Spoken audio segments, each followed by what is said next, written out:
Assalamualaikum warahmatullahi wabarakatuh. Waalaikumsalam. Kok sampai?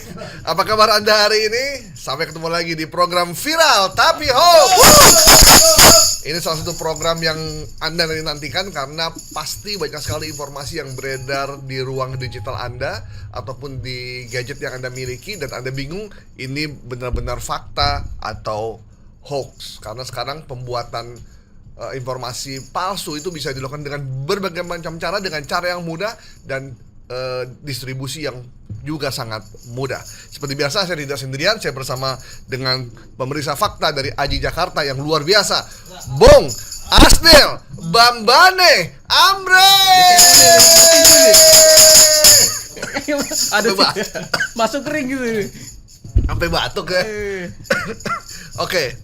Apa kabar, Bang? Baik, alhamdulillah. Aduh, ini Apa banyak kabar, sekali baik. info yang beredar yang mesti kita bedah ini. Yes. Ini ada soal Gibran, tapi mungkin bukan soal ijazah ya. Kalau ijazah, kita bahas ijazah nggak nanti ya? Nanti ya. Kalau ijazah Jokowi kita udah pernah bahas. Berulang kali. Tapi soal ijazahnya Gibran lagi rame juga nih. Ada pro dan kontra di masyarakat. Ya. Sekolahnya di Singapura, ijazahnya di Australia gitu. Dan sebaliknya, dan ada yang lulusannya BA, ada yang BSC. Jadi kayak gitu-gitulah. Nanti Bener yang mana nih? Ya bener yang mana ini? Kemudian ada soal Menteri Serba Bisa dulu di zaman Pak Jokowi, sekarang Kepala BPN ya, Dewan Ekonomi Nasional, Pak Luhut, terkait dengan Presiden Jokowi yang akan maju lagi di 2029. Ya, tungguin ini informasi luar biasa nih. Kemudian ada soal Pak Purbaya. Nah, ini salah satu menteri yang lagi rame nih. Rame lagi.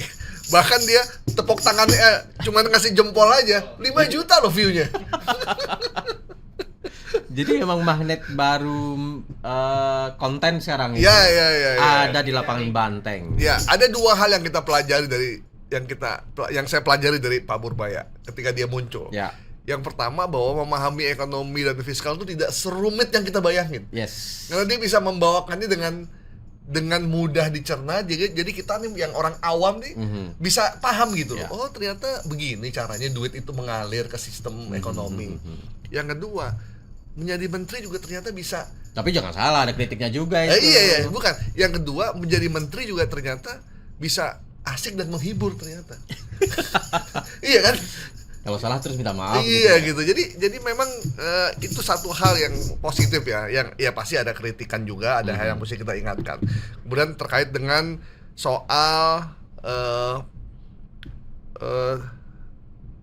Tempo ya, soal Tempo yang berencana gagalkan Prabowo tampil di sidang umum PBB. Ini ngeri banget nih. Nanti kita cek. Yang pertama dulu, Bang. Ya, ada satu lagi katanya tadi. Oh iya, ada satu lagi ya? Tadi Prabowo ngapain? Apa? Prabowo mic-nya Prabowo Oh, dimatiin. mic-nya Prabowo dimatiin di sidang. Iya. Padahal dia lagi ngomong terkait dengan Palestina ya. Tiba-tiba hilang suaranya. Tiba hilang. Apakah itu hoax atau bukan? Iya. Mudah-mudahan nggak ada yang bikin AI-nya ya. Iya. Tiba-tiba dia geblok meja gitu. Kopi mana kopi gitu. Tuh, kode. Ya sekalian ini.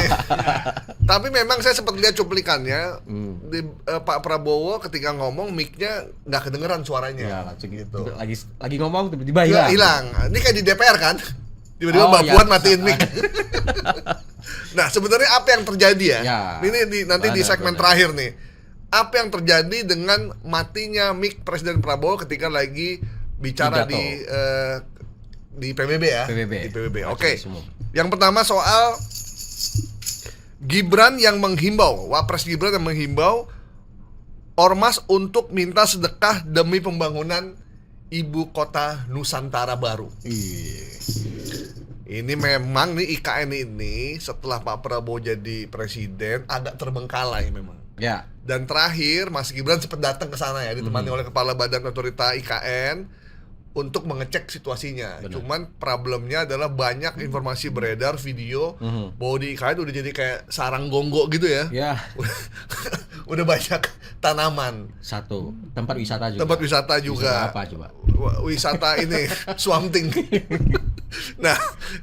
Nah, kemudian beredarlah informasi karena IKN biayanya agak sulit APBN-nya, akhirnya beredar info untuk para ormas LSM untuk menyumbangkan dana supaya IKN tetap berlanjut. Ya. Jadi ormas Gimana, Bang Gaib nyumbang nih. Jadi Ada kita nyumbang buat fakir bikin anak telantar aja lah. kan juga ketua ormas juga katanya. Oh, iya, iya. Wah, kacau ini.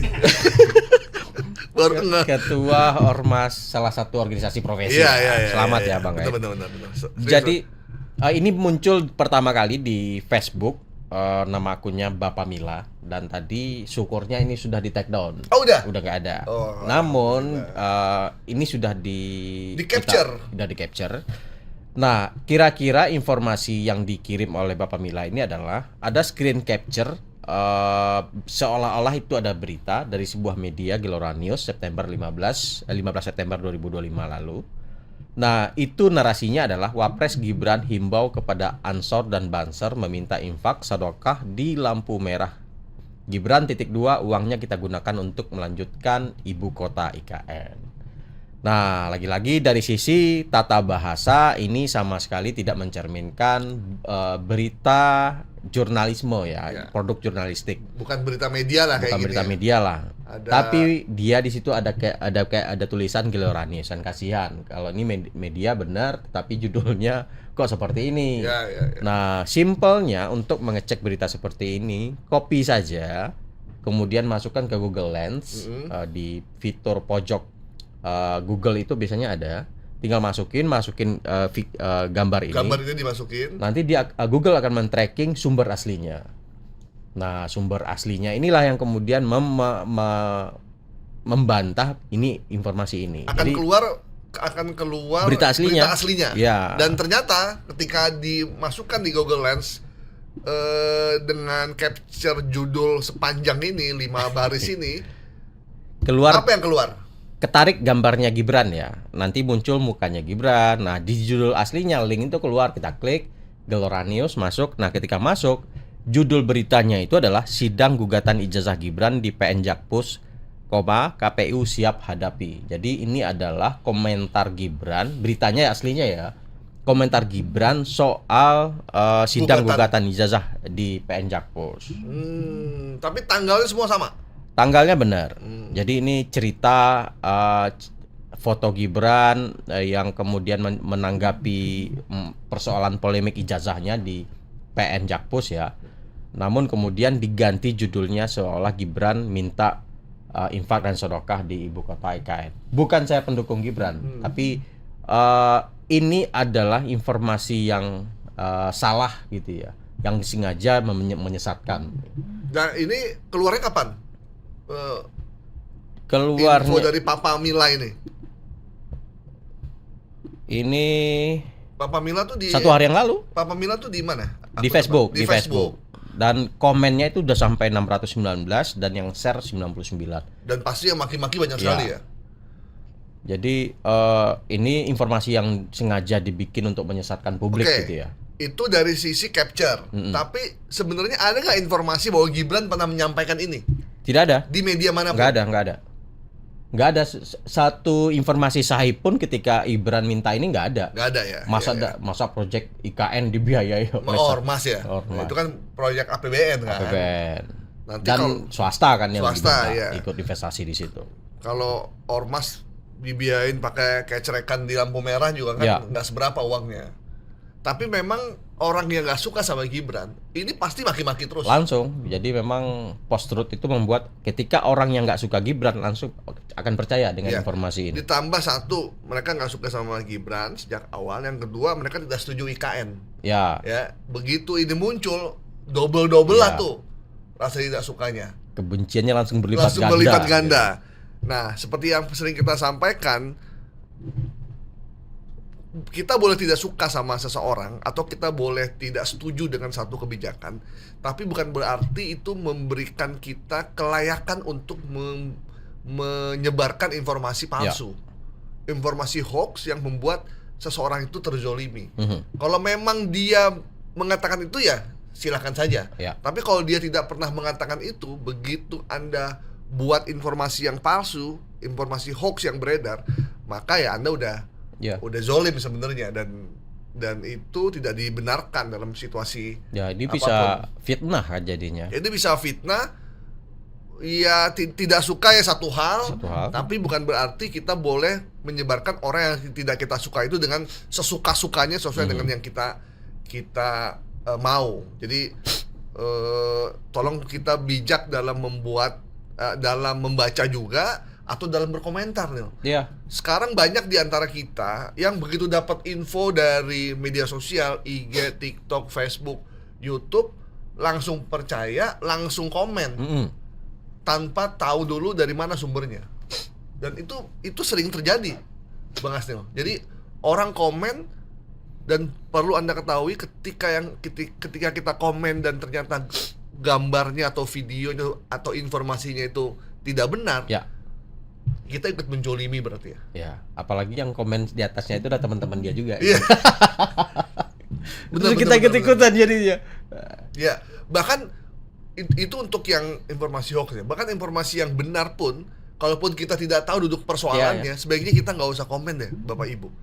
Karena ternyata komen kita itu membuat serangan secara psikologis loh. Bahkan Iya, ada risetnya itu.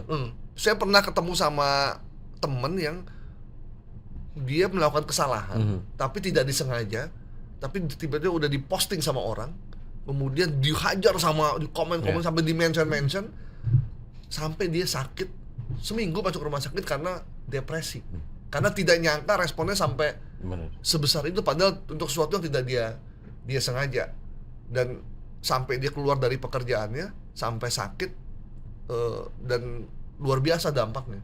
Itu ada risetnya, Bang? Ada waktu itu dari sisi psikologi ya. Jadi psikolognya saya lupa namanya, menemukan bahwasannya ketika kecenderungan orang, kita udah posting nih, nah habis posting dia dibully segala macam, itu mempunyai efek psikologis. Saya lupa hasil risetnya. Oh ya, ada waktu itu ada istilah FOPO, Fear of Public Opinion.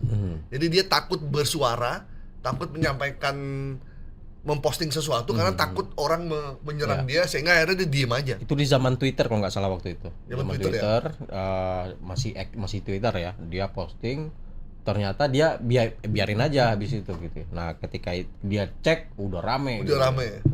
Dan shock kan. Jadi cerita itu kemudian ada riset yang kemudian mengembangkan, mencari informasi soal kasus-kasus.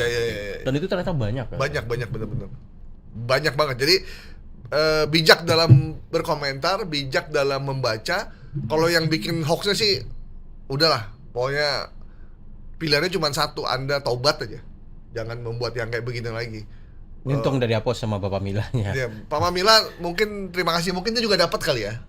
Bisa jadi dia dapat, bisa jadi nggak tahu ya. Iya.